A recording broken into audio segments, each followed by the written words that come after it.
Hello students, আমি Nitish sir জ্ঞানজ্যোতি coaching সেন্টারের পক্ষ থেকে তোমাদের প্রত্যেককে জানাই আরো একবার স্বাগত। তো স্টুডেন্টস, আজকে আমি তোমাদের সঙ্গে আলোচনা করব এনইপি 4 ইয়ার আন্ডার গ্র্যাজুয়েট প্রোগ্রামের অধীনস্থ যে সমস্ত ছাত্রছাত্রীরা যারা নর্থ বেঙ্গল ইউনিভার্সিটি আন্ডারে বিভিন্ন কলেজগুলোতে 6 সেমিস্টারে পড়াশোনা করছো মেজর হিস্ট্রি নিয়ে, তাদের জন্য আজকে মেজর পেপার 15 হিস্ট্রির সাজেশন, একেবারে লাস্ট মিনিট সাজেশন 2026 এর জন্য পার্ট 3 সাজেশন, যেখানে মোস্ট ইম্পর্টেন্ট তোমাদের সঙ্গে আলোচনা করব history of north Bengal 1 part থেকে তোমাদের কিন্তু 3 মার্কসের গুরুত্বপূর্ণ সাজেশন গুলো। যারা এখনো আমাদের চ্যানেলটিকে সাবস্ক্রাইব করোনি তারা অবশ্যই চ্যানেলটিকে সাবস্ক্রাইব করে পাশে থাকা বেল আইকন অল প্রেস করে দেবে, যাতে নেক্সট টাইম থেকে কোনো ভিডিও আপলোড করলে তার নোটিফিকেশন তুমি সবার আগে পেতে পারো। এছাড়া যারা ভাবছো যে অনলাইনে আমাদের কোর্সটা জয়েন করবে পরবর্তী সেমিস্টার থেকে, তারা অবশ্যই যোগাযোগ করবে, ডেসক্রিপশন বক্সে আমাদের নাম্বার দেওয়া আছে। চলো শুরু করি। আজকে 3 নম্বরের কোশ্চেন্স গুলো কি কি পড়বা।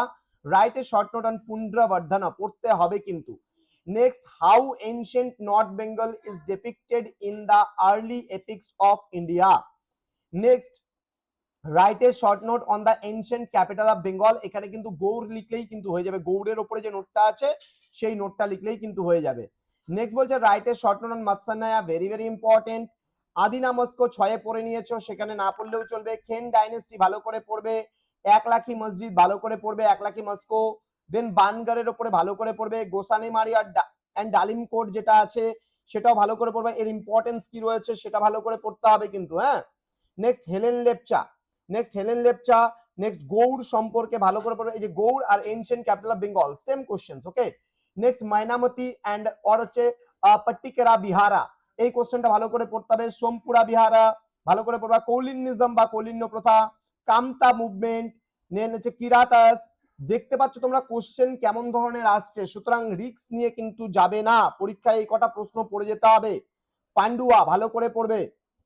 নেক্সট গোপালা ভালো করে পড়বে। জটিলেশ্বর টেম্পল, চিলারাই, ঠিক আছে। করতোয়া রিভারের গুরুত্ব কি আছে। Kamteshwari temple and of Gosani মারি পট, এই কোশ্চেনটা ভালো করে পড়বে। জগজীবনপুর প্লেট ইনস্ক্রিপশন, এটা কিন্তু তোমার ইম্পর্টেন্সটা ভালো করে দেখবে। Next historical sites located in Barendri, ভালো করে পড়বে। গোপাল তো বলেই দিয়েছি। সন্ধিয়া রায়, আইকোনোগ্রাফি অ্যান্ড দামসাঙ্গারি, প্রত্যেকটা প্রশ্ন সম্পর্কে হালকার উপর দিয়ে পড়ে যাও। তার কারণ বিগত দুটো পরীক্ষায় তোমরা দেখতে পাচ্ছ প্রশ্ন কিন্তু যেটা মনে হয় আসার মতো ইম্পর্টেন্ট সেটাই দিচ্ছে না, বরঞ্চ যেগুলো ইম্পর্টেন্ট নেই সেই প্রশ্নগুলোই দিয়ে দিচ্ছে। সুতরাং খুব গুরুত্বপূর্ণ সহকারে প্রত্যেকটা প্রশ্ন ভালো করে পড়বে, কমন কিন্তু তুমি পাবেই পাবে। তো দেখা হবে খুব তাড়াতাড়ি আরো একটা নতুন ক্লাস নিয়ে তোমাদের সঙ্গে। তোমরা প্রত্যেকেই ভালো থেকো, সুস্থ থেকো। Thank you so much, thanks for watching after all, thank you.